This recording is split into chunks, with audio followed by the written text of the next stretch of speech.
Hello and welcome back to my channel. My name is Lex and welcome back to another episode of Lex Rambles about random things that came into her little mind for 10 minutes. The majority of this ramble will be focusing on Disney, and if you've been here on my channel for a while, you will know that I am a very big fan of Disney. I grew up with all the classics such as Cinderella, Sleeping Beauty, Beauty and the Beast, Pinocchio, which terrified me as a child because of that donkey scene. But anyway, my favorite Disney movie in general is The Hunchback of Notre Dame. I think it is one of Disney's best movies. And then I'm going to be comparing the villain of The Hunchback of Notre Dame, Judge Claude Frollo, to the more recent villain, I say with quotation marks, from Wish, which is King Magnifico. Now, for those who are wondering why I said Judge and haven't seen the Disney version but have read the original book by Victor Hugo, you're probably thinking, wait, Lex, but Frollo wasn't a judge, he was a priest. And that is true, but Disney changed him from being a priest because they did not want the church to be mad at them. So they decided to make the change of Frollo being a judge. And there is still a priest character, but he's friendly.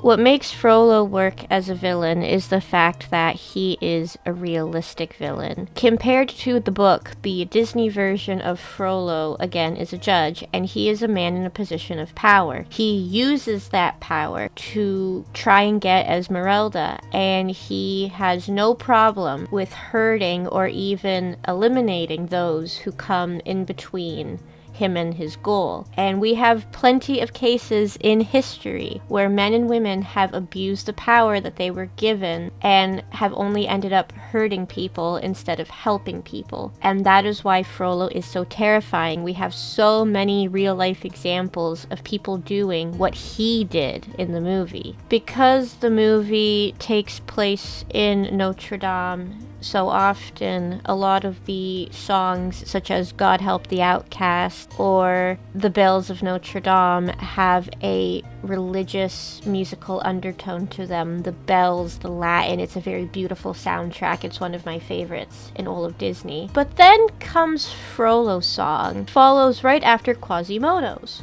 Quasimodo's song is Heaven's Light, and he's singing about how maybe he'll find someone to love him. And it's a really sad song because Quasimodo has been told for years that he's ugly, that nobody will ever love him, that his own mother abandoned him, and he just wants somebody there to care about him.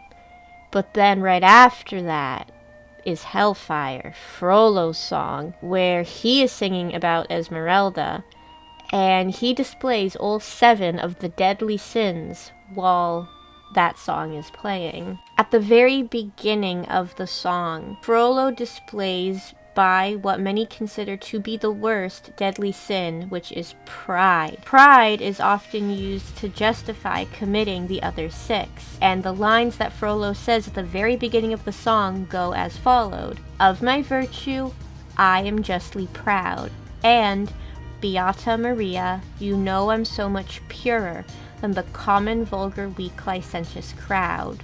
This shows how he has a very hypocritical mentality. He says, I am this virtuous man, and it's not my fault that this woman is trying to tempt me because God made evil so much greater than mankind. He doesn't take into account that this is his own fault. These are his own feelings. God has nothing to do with this. And even in the song, when Frollo is singing, "It's not my fault, it's not my fault," there's a choir behind him singing "Mea culpa," which is "my fault" in Latin. And it's very interesting how those lyrics contradict each other, because it's like his inner voice is saying, it is my fault, but he doesn't want to believe that it's his fault.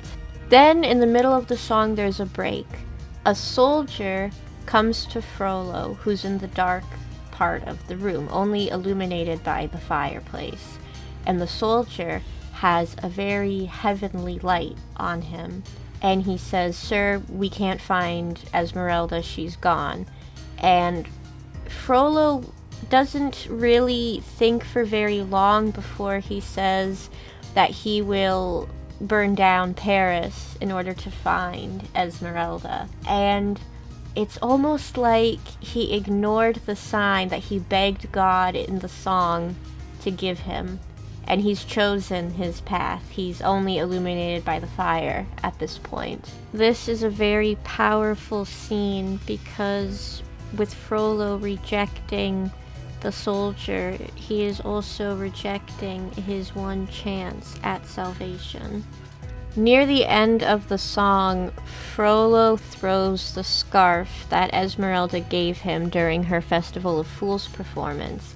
And an interesting tidbit is during the Festival of Fools performance, when she's wearing her red dress, it actually references the Whore of Babylon from the Bible, and the passage in question that her outfit is referring to goes, "The woman was dressed in purple and scarlet, and was glittering with gold, precious stones, and pearls." This entire song, as it finishes, Frollo says, "God have mercy on her, God have mercy on me," whereas the ghostly choir is singing in Latin behind him.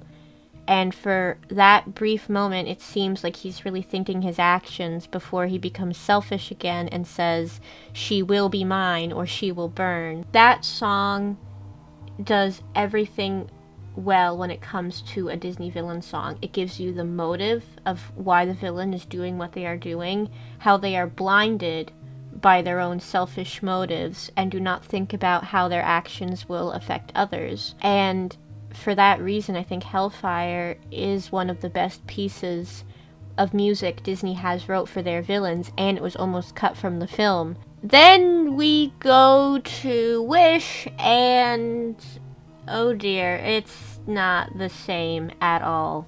King Magnifico was the villain in the newest Disney movie Wish, and Wish was supposed to celebrate 100 years of Disney magic. It does not do that at all. I've always said that a Disney movie is only as good as its villain song, and it's not a good villain song at all. I'm sorry, no. And King Magnifico was the villain in this, and he's voiced by Chris Pine, and Chris Pine also sings the song called "This Is the Thanks I Get." And a lot of people were not happy with the quality of the song. I have said for a very long time that a Disney movie is only as good as its villain song, and this villain song doesn't quite deliver, unfortunately. So the plot of Wish follows a young girl, about 17, named Aisha, and she is upset with King Magnifico because he does not grant every single wish that comes his way. Now, when I first heard this idea, I went, that's not evil at all. He's the king. It makes sense that he would not grant every single individual whim of everyone in his kingdom. That's not a good ruler. So the entire plot sounded like it was built on a misunderstanding. I wish it was that easy. Aisha's personality is underdeveloped. She's followed what people have dubbed the adorkable personality trait for Disney protagonists, where they are quirky and awkward for no real reason.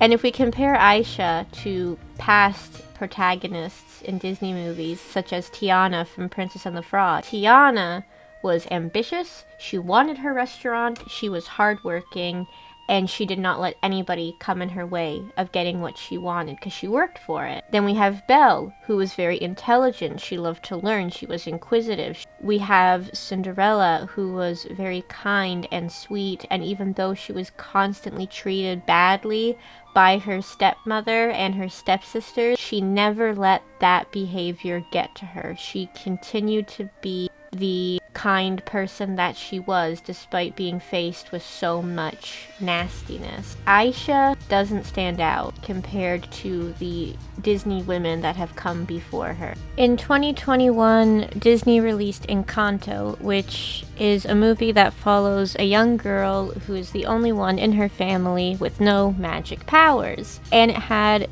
great music, We Don't Talk About Bruno is awesome no matter what language it is in. So the fact that we go from great songs, lovable characters, and an interesting idea to a movie that has bland songs, poor character writing, and isn't as memorable as other movies. I miss the magic that was in Disney movies that I watched when I was little. I don't know if I just grew up and the magic left, or if the writing isn't up to what it used to be. I want Disney to go back to its roots of creating groundbreaking works of art with their animation and their music. Because if Disney wants to last another 100 years, they have to respect the legacy of magic that Walt Disney started. Thank you so much to everybody who made it this far into the video and for just listening to me vent into a microphone for 10 minutes. If you enjoyed this type of video and want to see more of my content, please subscribe to Sweet Histortea, a channel full of random facts, lots of sparkles, and more rambles to come in the future. Thank you so much again for watching, and until next time, bye!